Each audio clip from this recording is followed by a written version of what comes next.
Hello everybody, Super Tim 101 here with another build review. This series is where I go over my favorite mechs and my favorite builds, whether they're considered meta or not. Today is one of my favorite mechs in the lore, and I really actually like it in Mechwarrior Online as well, and that is the Centurion Yen-Lo-Wang. The Yen-Lo-Wang, it is a legendary mech in the Battletech lore. It was initially piloted by the Solaris champion Justin Allard, who fought many opponents in the Solaris 7 arenas and won a highly storied career. And then he passed it on to his son, K. Allard Lau. And that's where I know it from reading the books, where K is a large part of the books. And in the books, it mounts a Gauss rifle in the arm, the right arm there, but that's when Kay was piloting it. When Justin was piloting it, he had the AC20. And so what the Yen-Lo-Wang is known for is that big boomstick on the right arm, the AC20, and the way it fit that was basically taking out the missile hardpoints here in the left torso, so that could fit this giant gun.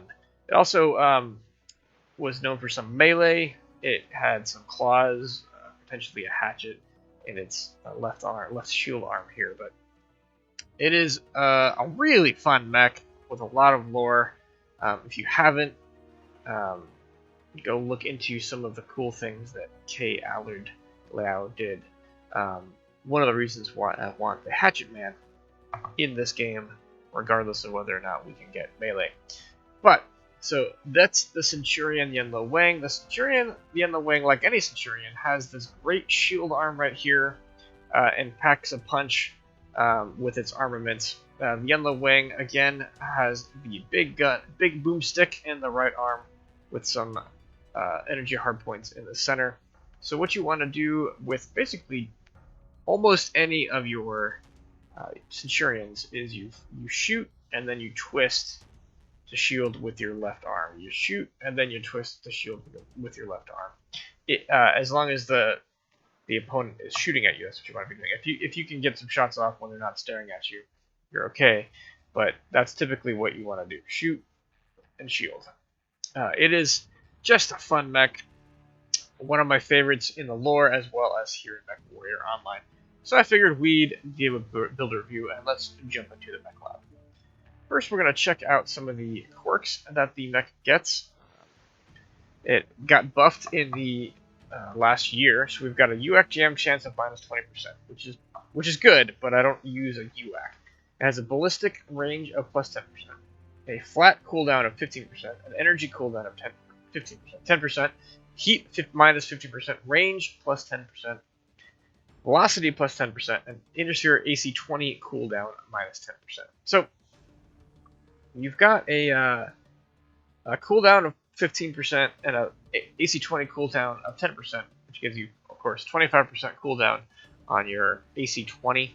You've got range on your ballistics and a flat range of totaling 20%, and then you got this velocity as well. So a lot of the builds now run a snub in the middle here because it does have velocity quirks, and it just matches up really well, AC20 and snubs.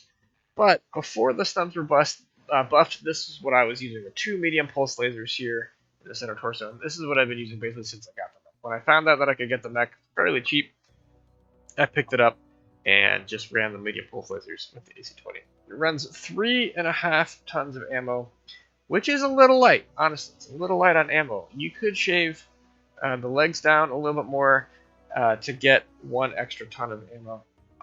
It's kind of riding that edge. And 1 heatsink right here, and that's it. AC20, 2 medium pulses, 3.5 tons of ammo, a light engine 250, and that's your build. It's simple, it's effective, it's pretty quick. Some people run XL engines just because you do have that shield arm and you're fairly XL friendly, but I find the durability of having the light engine a little bit better. So with that said, let's jump into the skills. Let's see what we're running. The firepower tree, we've got full cooldown and full range. The mech is fairly cold, has like 1.7, something like that on the heat.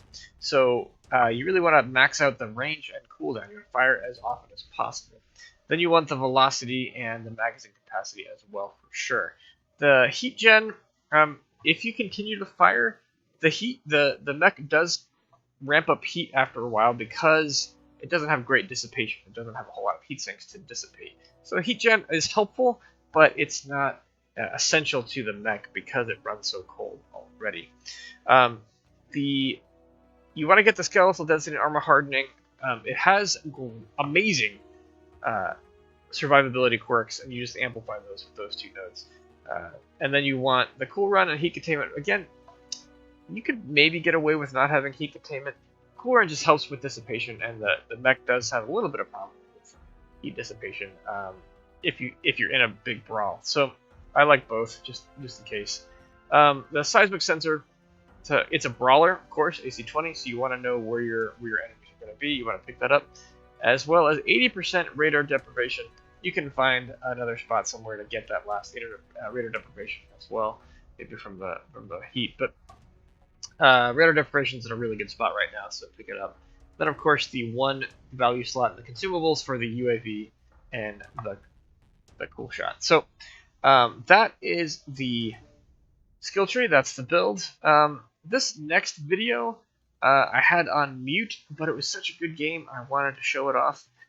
So I've got some music playing underneath it, and then we're going to do a recap after to sort of let you know kind of why the game broke down the way it did. But let's jump into a game, and I hope you enjoy.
So just a brief recap.